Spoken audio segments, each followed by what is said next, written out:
Hey guys and gals, Chartreuse here, bringing you some more Minecraft today. Minecraft Redstone today. Today we are looking at my partially complete computer. We have most of the parts. The CPU is not hooked up, and there is no clock line, so the CPU that has to be done. And after that, it should run.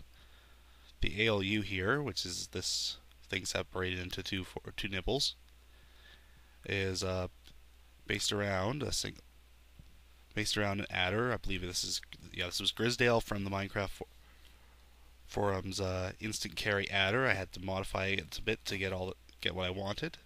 Like here, I grabbed an OR gate by taking the two signals and bringing them through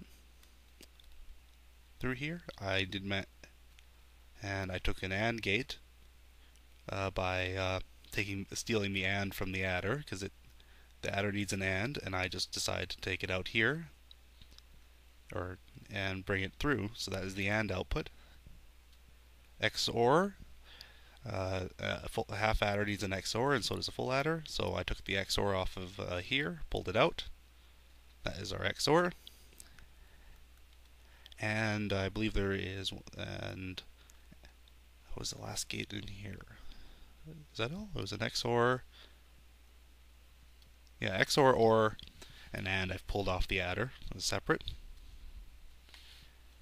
And it's just to demonstrate that an ALU, you can basically take an adder and get all your values, because as long as the adder is constructed in a way where you can get access to each individual component, because the adder, by how it works, has to have all these components in it, unless it's some glitchy thing. Did have to do some modifications in the middle because the instant carry didn't work, because it got too long, because of another part of the design. I have to have the separation gap in here, so I had to do a bit of trickery getting I believe this is the AND gate working. What is that? Yeah, that's part of the it's the AND gate working to affect both these pistons and the wire at the right time. There's a 1-tick delay in here, which makes this a 7-tick adder instead of the 6-tick like it was originally created because of the length. And other than that, it worked quite fine, just stretching it apart. So the next part of this over here is the stack register. This is the base of the machine. It is a stack machine, and we have X, Y, Z, T, or however you want to call them, but that's what I'm calling them.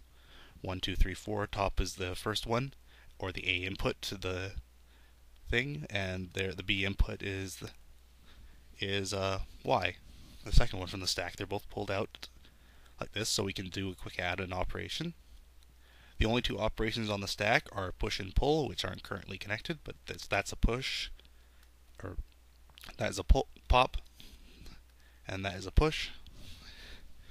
Push will take the value going into the top and push it onto the stack. Pop will take the value at all the values in the stack and push them up one. And that's why we have to have the separation, because my stack register design needed a separation gap.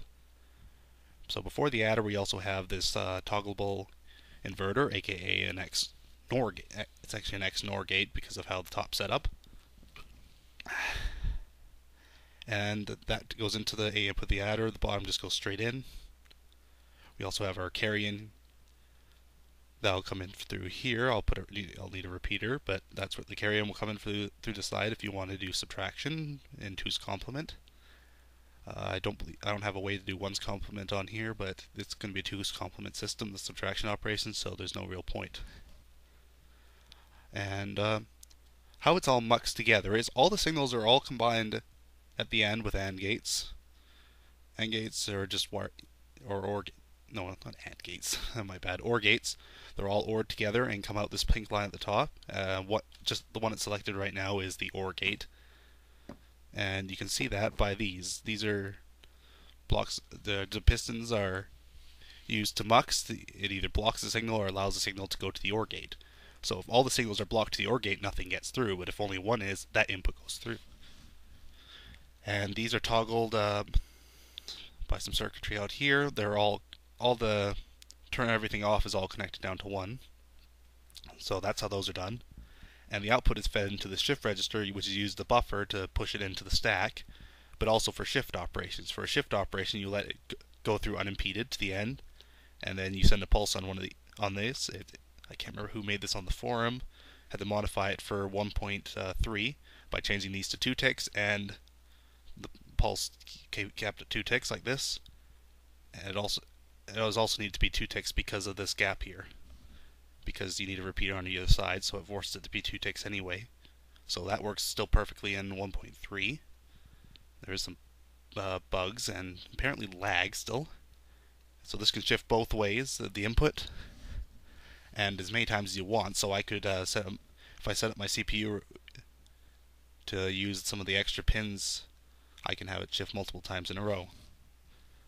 And then that gets switched into the input here. It has to be switched because you can also, with the memory array there, you can take a value and push it into the stack here. So these two black lines, not that one there, that one's just part of the inverter. These two are, that one? Yeah, I think that one's used. I'm not sure though. No, it's just the bottom one that connects. That allows you to do a swap XY operation. And how you do that is you take X at the top and you store it into the buffer. Or you take Y and store it into the buffer here. No. What am I doing? I'm trying to remember what I did. Yes, you take Y and you store it up in the buffer here. Then you turn these on, which stops when you do the push operation. It doesn't affect the bottom 2 registers. So it'll just push the top one down one, and it will take the value from the register and put it in the top, therefore swapping X and Y. Now, over here is a memory array. I had a friend, Yuma, do this on the server. He helped me with this. Made some few modifications on it. It's just a bud latch array, and then the second set of pistons is just so you can toggle each row on and off without causing a block update on the piston and losing your contents of memory. It had to be stacked a few times because the glowstone wiring would not reach the 32 bytes. This is a 32 byte array, 9 bits a byte. Or I guess it's a word technically, but yeah. And then when one is selected, this is the selector here, that's my design. I'll show you how the selector works. So the one that's off here is the row it's selected, and that row gets sent all the way up this glowstone tree. So they're all being ORed together, but only the one selected works. And then works its way back down this staircase here. And that goes into the CPU to control where it goes. The selector here just is a binary selector. The torches on yellow, the torches indicate ones that should be on, I think. Yeah, it should be on. And on the blue, on the green, it's opposite because it's inverted just to save complexity here, so you don't need to double invert it. And here's a program counter. I think it still works. I haven't tested it in 1.3 yet, but it uses 1 tick pulses to. It's my instant binary counter design, which was also designed at the same time by Yuma. It both independently came out with the same design. It's quite an old one, but it's an instant counter. It's all the lines are synchronous, and it runs off a 1 tick pulse. And over here we can set it using a pulse from the CPU.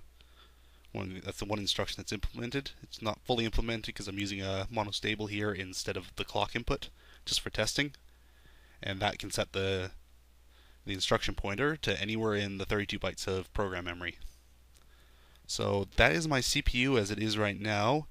I guess I'll make another video once I've got the CPU actually completed. The ALU's done, the memory's done. I believe the program counter and instruction pointer are done.